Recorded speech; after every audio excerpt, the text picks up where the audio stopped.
ময়মনসিংহ শহর হচ্ছে চাপের শহর, ডানেও চাপ বামেও চাপ। আর যদি চাপের পাশাপাশি উঠে আসে কাবাবের প্রসঙ্গ, তাহলে আমাদের শহরে একটি নাম বারবারই ঘুরে ফিরে আসবে, তা হচ্ছে বিসমিল্লাহ কাবাব ঘর।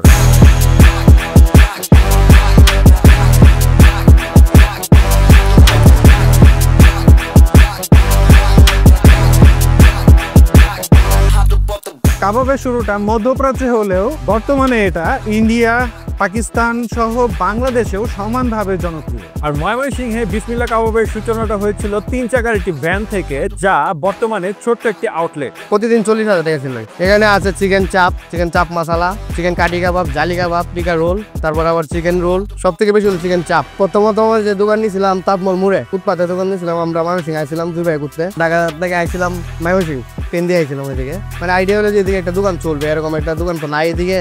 তারপর আমরা এখানে একটা ছোট ব্যবসা আরম্ভ করলাম। আমার বড় ভাই একজন আছে যে মেন কারিগর, পুরান ঢাকায় কাজ করতো কাবাবের। আমাদের যা রেসিপি আছে কোনো সময় বদলাই না, এটা মানে যা আছে একদমই এরকমই আছে। এখানে প্রায় আসা হয়, বন্ধু বান্ধব সবাই আমরা একসাথে আসি।